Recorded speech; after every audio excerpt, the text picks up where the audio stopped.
Ní nǹkan bíi ọdún díẹ̀ sẹ́yìn báyìí ló ti jẹ́ wípé oríṣiríṣi àwọn orílẹ̀-èdè lágbàálá ayé ló ń kojú ìjàmbá kan tàbí òmíràn tó ní ṣe pẹ̀lú àyíká wa.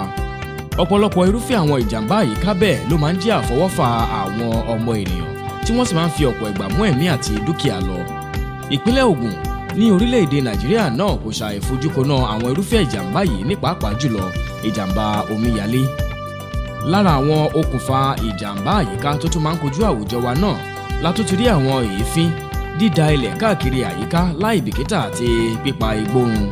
Pẹ̀lú ìfọwọ́sowọ́pọ̀ àwọn akọ́ṣẹ́mọṣẹ́ rẹ̀ nílé iṣẹ́ tó ń rí sí ọ̀rọ̀ àyíká nípínlẹ̀ Ògùn, gbogbo àwọn ìṣòro àyíká wọ̀nyí níjọba gómìnà Ìbíkúnlé Amósùn ti ń wá ọ̀nà àbáyọ sí láti ìgbà tó ti gorí àlééfà nípínlẹ̀ Ògùn. Látàrí eléyìí, àwọn oríṣiríṣi ètò níjọba ti là sílẹ̀ tí wọ́n sì ń ṣiṣẹ́ lé lórí láti jẹ́ kí àfojúsùn wọn láti pèsè àyíká tó rẹwà, tó dùn wò, tó sì lálàáfíà fáwọn èèyàn rẹ̀. Láti tún wá lè fi ìdí àwọn ètò rẹ̀ lórí ọ̀rọ̀ àyíká rinlẹ̀ dáradára, kí àwọn ará ìlú náà sì tún lè kọ́ṣe àwọn ìwà tí yóò ṣe agbègbè wa láǹfààní, ìjọba yìí tún gùn lé àwọn ètò tí yóò pèsè ìmọ̀ tó péye fáwọn èèyàn rẹ̀ lórí àwọn ìṣe àti ìhùwàsí tó yẹ fún àyíká tí yóò ṣe tolórí tẹlẹ́mù láǹfààní.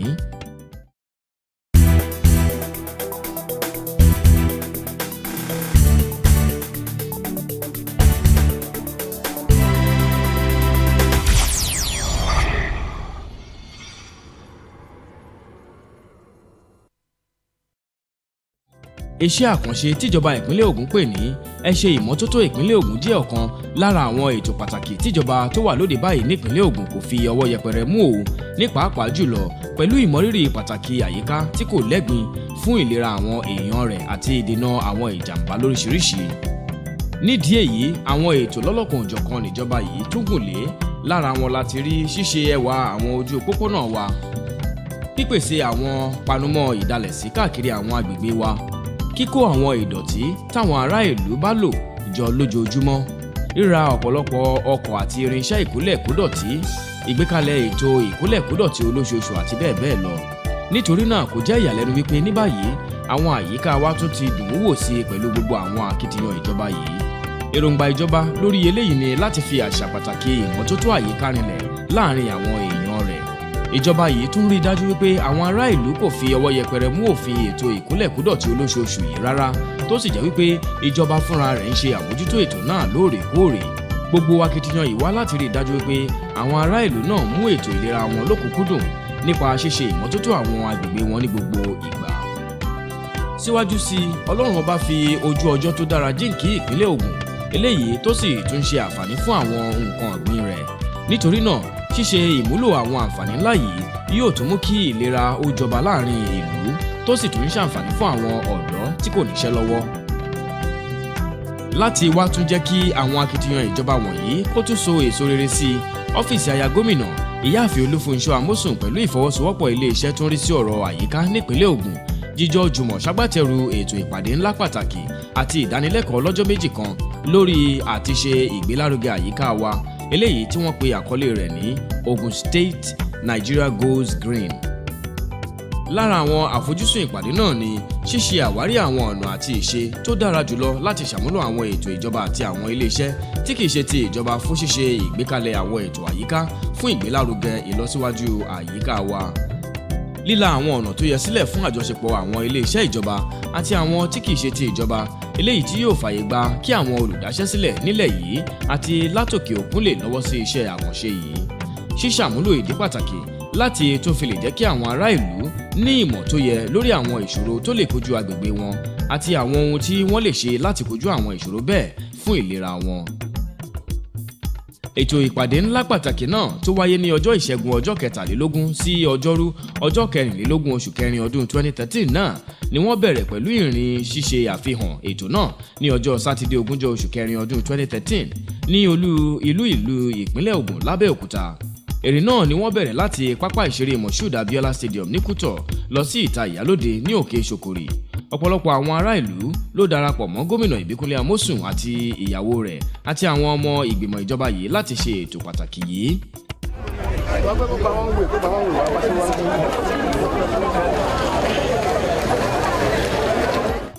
Nínú ọ̀rọ̀ rẹ̀ nígbà tí wọ́n parí ìrìn náà, Gómìnà Ìbíkúnlé Amósùn ṣàlàyé lẹ́kùnrẹ́rẹ́ lórí pàtàkì ètò ńlá náà. The sense of this right can never be overemphasized, as man's continued existence depends largely on our immediate environment. Bákan náà ni gómìnà tún mẹ́nubà àwọn àǹfààní lọ́lọ́kan òjọ̀kan tí ó wà nídìí ètò pàtàkì yìí. Us in Ogun State, we want to do what we call backward integration. We want to generate wealth from our waste. Okay, sir. Lára àwọn ètò mìíràn tí wọ́n tún yà kalẹ̀ fún ìpàdé ńlá yìí ni gbígbin igi oko eléyìí tí gómìnà Amósùn fúnra rẹ̀ bẹ̀rẹ̀. Aya gómìnà Ìyáàfin Olúfúnṣọ́ Amósùn àti àwọn ọmọ ìgbìmọ̀ ìjọba yìí mìíràn ni wọ́n tún kópa níbi ètò igi gbígbìn yìí. Ní ọjọ́ ìṣẹ́gun ọjọ́ 23 oṣù kẹrin ọdún 2013 tó jẹ́ ọjọ́ àkọ́kọ́ ètò ìpàdé ńlá pàtàkì náà, àwọn èèyàn jàǹkànjàǹkàn, àwọn ọ̀tọ̀kùlú ìlú lọ́kùnrin lóbìnrin lọ́mọdé àti lágbà láti ilẹ̀ yìí tó fi dókè òkun ló péjúpésẹ̀ sí gbọ̀ngàn àṣà ìbílẹ̀ June 12 ní Kútọ̀ lábẹ́òkúta níbi ìpàdé náà. Nínú ọ̀rọ̀ ìkíni káàbọ̀ rẹ̀, alákòóso ètò àyíká nípínlẹ̀ Ògùn dókítà Lánrè Tẹ́jú-Oṣó mẹ́nubà ìdí tí irúfẹ́ ètò yìí ṣe pàtàkì púpọ̀ fún ìpínlẹ̀ Ògùn àti bó ṣe bọ́ sí àsìkò sí. Bákan náà ni alákòóso sì tún ké sí àwọn olùdáṣẹ́sílẹ̀ láti tó kún ìjọba yìí lọ́wọ́ lórí akitiyan rẹ̀ láti ṣe ìdáàbòbò àyíká rẹ̀. Nígbà tó ń sọ̀rọ̀, aya gómìnà Ìyáàfin Olúfúnṣọ́ Amósùn tó jẹ́ ẹni tí ó ṣe agbátẹrù ètò náà ṣàlàyé àfojúsùn ìpàdé ńlá yìí. Ìyáàfin Amósùn tún ṣàlàyé síwájú sí i wípé àwọn ìhùwàsí àti ìṣe tí kò ní ní wá lára la nílò láti ṣe àmúlò wọn láti dáàbòbò àwọn àyíká wa. Ó ní nítorí náà ìpínlẹ̀ Ògùn yóò ṣe gbogbo ohun tó bá yẹ kó ṣe láti rí i dájú wípé àfojúsùn ètò yìí ṣẹ. Lára àwọn irúfẹ́ ìwà bẹ́ẹ̀ láti rí ṣíṣe ìdínkù àwọn èéfín tó lè ṣe ìjàmbá fún ìlera wa, dídáàbòbò àwọn ohun àlùmọ́nì wa, ṣíṣe ìdínkù àwọn ìwà tó máa ń mú kí ìdọ̀tí pọ̀ láwùjọ wa, ṣíṣe àtúnṣe àwọn ohun tí a kò lò mọ́ kí wọ́n tún lè di lílò fún àǹfààní wa àti bẹ́ẹ̀ bẹ́ẹ̀ lọ. Ìyáàfin Amósùn tún sọ̀rọ̀ síwájú sí i lórí ètò pàtàkì ọ́fíìsì rẹ̀ tí wọ́n pè ní Green Empowerment for the Youth (GEFT). Ó ní àwọn ọ̀dọ́ ni ètò náà wà fún jù láti ṣe ìgbélárugẹ àwọn àyíká wa nípínlẹ̀ Ògùn. Ìmọ́tótó borí àrùn mọ́lẹ̀, uplifting the environment, ó wà fún pé ká gbin àwọn igi ní àgbègbè wa àti ká máa ṣe ìmọ́tótó. Ṣùgbọ́n ìtẹ́mi fẹ́ ṣe ni pé mo fẹ́ bá àwọn ọ̀dọ́ àti àwọn ìyá wa kí n bá wọn ṣiṣẹ́, kí n kọ́ wọn bá ṣe máa ṣe àgbègbè wa, bó ṣe máa mọ́, bí irú igi tá máa lò láti fi dáná, kí èéfín tó máa jáde inú ẹ̀ kó máa pa wọ́n lára, kí àwọn ọmọ wa ká má jẹ́ kó máa fi omi ṣòfò, kó máa mọ àwọn nǹkan lò tó máa ṣe, ká dẹ̀ kọ́ àwọn ọmọ wa pé ẹnikẹ́ni tán bá nípa láti ṣe ìrànlọ́wọ́ fún, pé òun náà lẹ́ni kejì wa, nípa pé bóyá tán bá lo aṣọ tó jẹ́ pé ó sì ṣe é lò, kọ́ wo àwọn èèyàn ní àgbègbè tí wọ́n lè fún, tí àwọn náà lè lò, bó ṣe bàtà náà ni, bó ṣe nǹkan ìṣeré náà ni, ká máa kọ́ wọn pé kí wọ́n máa fi nǹkan ṣe òfò. Bákan náà nínú ọ̀rọ̀ rẹ̀, alága ìgbìmọ̀ tó ń rí sí ọ̀rọ̀ àyíká wa ní ilé ìgbìmọ̀ aṣojúṣòfin ìjọba àpapọ̀ kejì, Ìyáàfin Uche Ekwunife ṣàlàyé wípé ètò ìpàdé ńlá yìí bọ́ sí àsìkò gan-an ni tó sì tún gbóríyìn fáwọn tó ṣàgbékalẹ̀ ètò náà. Ó wòye wípé ètò yìí yóò tún ran àwùjọ wa lọ́wọ́ láti dáàbòbò àyíká wa fún àǹfààní ètò lórí tẹlẹ́mù. Nídìí èyí, ó wá ké sí gbogbogbò láti fọwọ́sowọ́pọ̀ kí èròǹgbà ìjọba lórí ètò náà lè jọ. Nínú ọ̀rọ̀ pàtàkì rẹ̀, gómìnà ìpínlẹ̀ Ògùn Sẹ́nitọ̀ Ìbíkúnlé Amósùn wòye wípé ọ̀pọ̀lọpọ̀ àwọn ìjàmbá àyíká tí ó máa ń ṣe àkóbá ńlá fún àwùjọ wa ló ń jẹ́ àfọwọ́fà àwọn èèyàn. Nítorí náà, gómìnà ní ó ṣe pàtàkì láti kojú àwọn ìṣòro wọ̀nyí ká lè dènà àwọn ìjàmbá ńlá tó tún lè ṣẹlẹ̀ látàrí wọn lọ́jọ́ iwájú. Ó ní àsìkò yìí gan-an ló yẹ kí oníkúlùkù tètè wá nǹkan ṣe sí eléyìí. Ìdí nìyí tíjọba ìpínlẹ̀ Ògùn ṣe fọwọ́sowọ́pọ̀ pẹ̀lú ọ́fíìsì aya gómìnà láti ṣagbátẹrù ètò ìpàdé ńlá yìí. An administration, we take the issue of environmental protection seriously as we proceed in the fulfillment of our 5 cardinal programs in our mission to rebuild our Ayika state. We take cognizance of the impact that our various developmental projects have on our environment. As we renovate and upgrade existing infrastructure and build new ones, we ensure that we make a solid environmental impact assessment before embarking on any construction. We also work to sustain and nurture the many green areas which the good Lord had endowed in our state. Gómìnà wá ké sí gbogbo àwọn akópa níbi ìpàdé ńlá náà láti wá àsìkò láti lọ káàkiri olú ìlú ìpínlẹ̀ Ògùn kí wọ́n tó padà sí ibùdó kówá wọn lẹ́yìn ìpàdé náà. Lẹ́yìn èyí ni gómìnà wá ṣíṣọ lójú ìdánilẹ́kọ̀ọ́ lọ́jọ́ méjì náà. At this point, it is therefore my pleasure to declare open this conference that uplifting the environment of the state Nigeria goes green for the restoration of our environment and the benefit of mankind.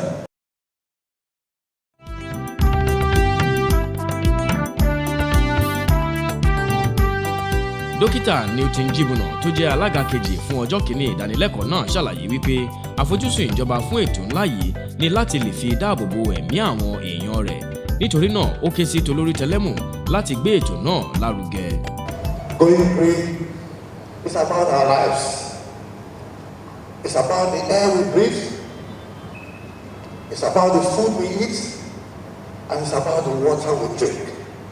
Those three major components of our lives are controlled by the greenery that we find everywhere. The whole issue of going green is about replenishing what we have been given with which to survive. And for that reason, I want to commend the beautiful work that the Mother of the State and His Excellency have embarked on. Alága ìgbìmọ̀ ọ̀kan lára àwọn alájọṣepọ̀ látòkè òkun lórí ètò náà, Knowledge Economy Network Ken sọ̀rọ̀ lórí pàtàkì ṣíṣe àmúlò àṣà yìí láwùjọ wa. When we speak of going green, as it was referred already by several of my predecessors and the speaker stand here, we are referring, of course, to sustainable concept of development, which includes all important dimensions: economic, environmental, and social. If any of these dimensions are not properly respected, we cannot expect a long-term, successful, sustainable development. Olùrànlọ́wọ́ pàtàkì fún gómìnà ìpínlẹ̀ Ògùn lórí ètò àjọṣepọ̀ ilé-iṣẹ́ ìjọba àti àwọn aládàáni nípínlẹ̀ Ògùn, Dókítà Túndé Ṣódádé sọ̀rọ̀ lórí ìdí tí ètò yìí ṣe pàtàkì fún ìpínlẹ̀ Ògùn àti ipa ńlá tí ọ́fíìsì rẹ̀ ń kó nínú ìlọsíwájú àwọn iṣẹ́ àkànṣe ìjọba. Ọ̀gbẹ́ni Luka Vesnava nínú ìdánilẹ́kọ̀ọ́ tirẹ̀ náà sọ̀rọ̀ lẹ́kùnrẹ́rẹ́ lórí òfin àti ìlànà ètò alájọṣepọ̀ ilé-iṣẹ́ ìjọba àti àwọn aládàáni nínú ètò Ògùn Goes Green yìí. And employ the facilitator.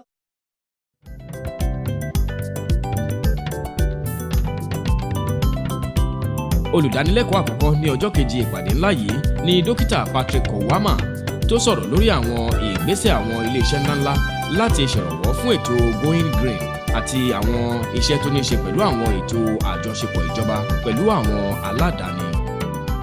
Environment or environmental degradation affects all, not just one person. If you destroy the environment in Europe, it has impact on Africa. And it is that reason that international organizations are supporting the transfer of knowledge, they are supporting innovation, and that PPP investments, particularly for large-scale projects, have shown to work. Technology transfer and know-how is also being supported by international entities, and this has shown that it is one sure way of leveraging energy for industrial development. Ọ̀gbẹ́ni Janej Pinta ti CEED Network láti orílẹ̀-èdè Slovenia ló kásẹ̀ ìdánilẹ́kọ̀ọ́ náà nílẹ̀ pẹ̀lú ọ̀rọ̀ lórí ìṣàmúlò àjọṣepọ̀ láàrin ìjọba àti àwọn aládàáni lágbàáyé pẹ̀lú àpẹẹrẹ ilẹ̀ aláwọ̀ dúdú Áfíríkà. Lẹ́yìn èyí ni wọ́n wá fàyè sílẹ̀ fún ìbéèrè àti ìdáhùn. Lẹ́yìn ìpàdé ńlá àti ìdánilẹ́kọ̀ọ́ lọ́jọ́ méjì yìí, wọ́n ṣàgbéjáde ohun tí wọ́n fẹnukò sí níbi ìpàdé náà. Possible participation in the programs and activities of civil society and NGOs should be encouraged. Particular attention needs to be paid to the empowerment and involvement of women and youth as well as various types of public awareness efforts. Indeed, sustainable development implies a new development paradigm with strong emphasis on human capital, quality education, inclusive innovation and entrepreneurship based on business ethics. Ìyáàfin Olúfúnṣọ́ Amósùn tí ọ́fíìsì rẹ̀ ṣe agbátẹrù ìpàdé ńlá náà ló kásẹ̀ ìpàdé náà nílẹ̀. And to appeal to you all to not allow this campaign of mine to stop here. Let it not just be a conference and a workshop for all of us. Let us take on board the partnerships and the relationships that have been formed within this 2-day workshop. Let us tap into the knowledge that has been accumulated here. Let us tap into the opportunities that have been shown and opened up to us here. I'm thanking our partners and appealing to the presenters and the people with the technical know-how in the green field to please, as you've done for the past 2 days, continue to extend your hands of knowledge and information and support to us.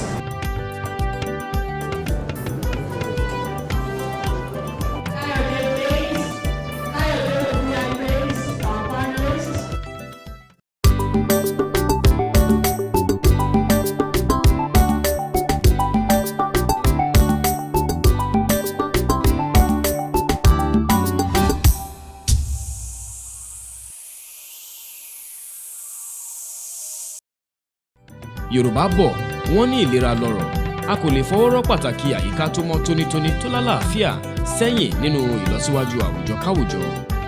Ìdí nìyí tíjọba gómìnà Ìbíkúnlé Amósùn ṣe ń ṣe gbogbo ohun tó yẹ láti rí i dájú wípé ó ṣe ìdáàbòbò àyíká rẹ̀ àti ìgbélárugẹ pàtàkì ìmọ́tótó àyíká.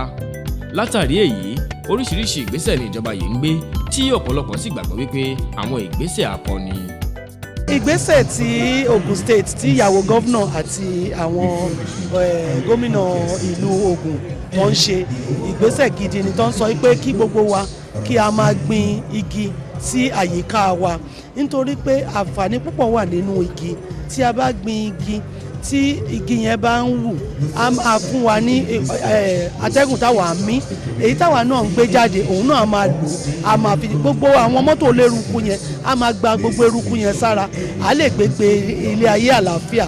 A tún sọ pé gbogbo àwọn dọ̀tí wa tá à ń ṣe kiri láyìíká wa ẹ má jẹ́ ká dà síbi tí ìjọba ò ní ká dà sí, ká kójọ ìjọba wa kó, tíjọba bá kó tán wọ́n á tún lọ fi ṣe nǹkan míì. Gbogbo àwọn à ń sọ náílọ̀nù ọ̀rá omi nù ni ti búrẹ́dì ni ti gbogbo yẹn ni ó ní nǹkan tán lè tún fi tún ṣe tó jẹ́ pé á ṣe àǹfààní fún wa. Kò sí nǹkan kan tá a lè lò, gbogbo ẹ̀ náà ni lílò fún tá a bá ti ń ṣe iṣẹ́ tí wọ́n sọ pé kí gbogbo wa ká go green yìí. Ìgbésẹ̀ tí wọ́n gbé lónìí yìí, mo fẹ́ gbà yín níyànjú pé kí ká sowọ́pọ̀, ká má ro ti ẹ̀yà ti ẹ̀sìn, gbogbo nǹkan tó bá lè yà wá pọ̀ ká sowọ́pọ̀ pẹ̀lú gọ́fúnà àtìyàwó wọn láti jẹ́ kí Ogun State kó jẹ́ state alákọ̀ọ́kọ́. State yìí ni ilẹ̀kùn sí Nàìjíríà, kó jẹ́ state yìí ló máa jẹ́ ilẹ̀ tó yẹ pé ilẹ̀ tó yẹ pé a fi oúnjẹ ṣeré, igi tá ń gbìn a fi ṣeré, iná tá ń lò ká máa lò sódà á lè mú kí iṣẹ́ kó wá. Wọ́n ní tí ebi bá kúrò nínú iṣẹ́ bùṣe, tá a bá sowọ́pọ̀ mọ́ kò ní sẹ́ni tó máa jẹ́ àkúṣẹ́ ní Ogun State yìí. Ọlọ́run á ràn gbogbo wa lọ́wọ́.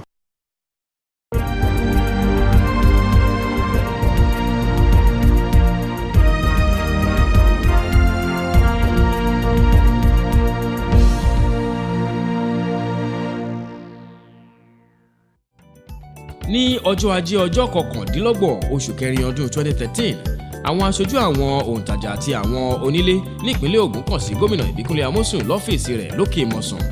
Àbẹ̀wò náà ló wáyé látàrí ìpè tí gómìnà pe àwọn ará ìlú yìí láti lè bá wọn fọ̀rọ̀ jomitoro ọ̀rọ̀ lórí àwọn ọ̀rọ̀ tó ní ṣe pẹ̀lú iṣẹ́ àkànṣe àwọn ojú pópónà tó ń lọ lọ́wọ́ jákèjádò ìpínlẹ̀ Ògùn báyìí. Nígbà tó ń bá wọn sọ̀rọ̀, gómìnà Amósùn rọ̀ wọ́n láti mú sùúrù pẹ̀lú ìjọba rẹ̀ ní pàápàá jùlọ àwọn tí ilé ìgbé wọn tàbí ilé ìtajà wọn faragbá níbi iṣẹ́ àwọn ojú òpópónà náà. Ó wáá fi dá wọn lójú wípé ìjọba òun ṣakitiyan láti rí dájú wípé wọ́n parí àwọn iṣẹ́ ojú òpópónà náà àti àwọn ilé ìtajà ìgbàlódé tuntun tí wọ́n kọ́ lọ́wọ́ lásìkò kí wọ́n lè tètè fa àwọn ilé ìtajà náà lé àwọn tí wọ́n wó ilé ìtajà wọn lọ́wọ́. Àfi ká tètè ṣe gbogbo àwọn nǹkan tó jẹ́ wípé bá a ṣe ń ṣọ̀nà a gbọ́dọ̀ fi ara ní gbogbo àwọn aráàlú náà. Àwa ti ń lọ káàkiri iṣẹ́ rí bá a ṣe ń ṣọ̀nà yẹn náà la ṣe fẹ́ máa kọ́lé ọjà tán máa ṣe ṣọ́ọ̀bù padà. Gbogbo tá a bá wọlé a ti sọ fúnra wa a fẹ́ kó rírun ẹnìkankan parẹ́. Ṣé rí ibi tó bá jẹ́ pé ilé tó wà níwájú àti wó wọn lè ṣe láti ràn wọ́n lọ́wọ́. Wọ́n á ṣiṣẹ́ tó jẹ́ pé wọ́n á kọ́ míì. Èmi onílẹ̀ ni wọ́n á kọ́ lólókè. Èmi ó lè jà wọn akọ síbi ọ̀nà bíi mẹ́rin tó jẹ́ oníkálukú orírun wọn wọ́n á lè fi orúkọ wọn sí ara lé yẹn padà. Gbogbo ètò yẹn òun là ń ṣe lọ lọ́kùnrin. Gómìnà tún fi dá wọn lójú wípé ìjọba yóò rí wípé gbogbo àwọn tí ó kù tí wọn ò tí ì gba owó gbàmábínú wọn ni ìjọba san owó náà fún láìpẹ́ láì jìnnà. Lágbára Olúwa tá a bá máa ṣe àwọn ọdún tó ń bọ̀ lọ́nà iléyá ni o kérésì ni o ẹ rí i pé gbogbo àwọn ọjà wa yẹn lágbára Olúwa á ti rẹ́dì. Àwọn tí ńláńlá míì tá a fẹ́ ṣe ìyẹn wọ́n á ṣẹ̀ṣẹ̀ máa bẹ̀rẹ̀ ni àwọn yẹn á ti láyè fún wọn lọ́tún lọ́sìn. Díẹ̀ ní tí mo ṣe ní pé èmi fúnra mi màá bá yín sọ̀rọ̀ kẹ́ ẹ fi mọ̀ pé kò ń ṣe pé kọmíṣánná táwọn tó ń wá wọ́n kàn wá sọ̀rọ̀ ṣeré ni o rárá o a fẹ́ ṣe ní wéré ni so wọ́n á wá ẹ̀ṣẹ̀ bá yín sọ̀rọ̀ wọ́n á pè lands o works gbogbo àwọn tó bá yẹ kó wà ńbẹ̀ wọ́n á jókòó. Pàápàá àwọn èèyàn wa ibi tó ń ṣẹ̀ṣẹ̀ bẹ̀rẹ̀ Abiola way wọn ò tí ì san compensation fún wọn kò dẹ̀ dáa tó so wọ́n ti bẹ̀rẹ̀ báyìí everybody tó bá affect wọ́n á sanwó wọn fún wọn. Àwọn ibì kọ̀ọ̀kan tó bá tún kù tó jẹ́ pé bóyá wọn ò tí ì gbowó wọn ẹ jọ̀ọ́ wọ́n máa tún máa announce kán jẹ́ ká gbọ́. Àwọn míì ń jà sí ẹlòmíì tí wàá sọ pé owó tá a tiẹ̀ fún wọn ẹlòmíì tí ò yẹ kó gbà àwọn náà wá gbà òun la ṣe sí a gbọ́dọ̀ fètò sí ẹ̀dẹ̀mọ̀ yín náà mọ̀ kò ń ṣe lé 10 láǹwí kò ń ṣe lé 100 láǹwí. Lẹ́yìn ọ̀rọ̀ gómìnà ni àwọn ará ìlú náà wá tún béèrè ìbéèrè lórí àwọn ọ̀rọ̀ tí wọ́n ń fẹ́ kí ìjọba tún tan iná ìmọ́lẹ̀ sí. Gbogbo àwọn ìbéèrè náà ni gómìnà fèsì sí ó sì tún fi kún un wípé ìjọba òun yóò rí dájú wípé ó mú gbogbo àwọn ìlérí tó ti ṣe fáwọn ará ìlú ṣẹ. Gbogbo àwọn ọ̀nà yìí kó tó di pa owó wọn àti ya fọ́tò wọn sílẹ̀ tá a bá tiẹ̀ kọ́ àwọn ọjà yìí tán tá a bá sọ pé àwọn tá a fẹ́ fún lọ́jà rè kò sẹ́ni tó lè wà parọ́ pòun ti wà bẹ́ẹ̀ tẹ́lẹ̀ torí àgbé fọ́tò bíbẹ̀ ṣe wà níbo ni ṣọ́ọ̀bù ti yín bí tẹ́lẹ̀ sẹ́yìn lẹ́yìn wà àti lórúkọ gbogbo oníkálukú gbogbo àwọn ṣọ́ọ̀bù tá a fẹ́ kọ́ yìí náà àwọn èèyàn tó ti ní ṣọ́ọ̀bù ń bẹ̀ tẹ́lẹ̀ àwọn la kọ́kọ́ máa fún o ṣé ó ti yé yín because ẹni tá a ti lé kúrò níbi tó ti ń tọjà ẹ̀ àfi ká ṣe ibi tó ti máa tọjà míì fún ìdí ẹ̀ tí mo ṣe ní pé kán pè wá ká bára wa sọ̀rọ̀ nìyẹn.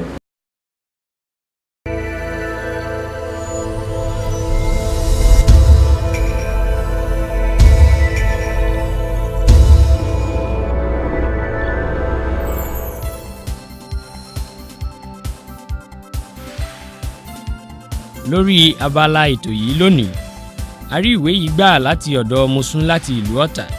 Lórí ẹ̀rọ ìbánisọ̀rọ̀ yìí ó ní a dúpẹ́ lọ́wọ́ gómìnà Ìbíkúnlé Amósùn fún iṣẹ́ takuntakun wọn ní ìpínlẹ̀ Ògùn.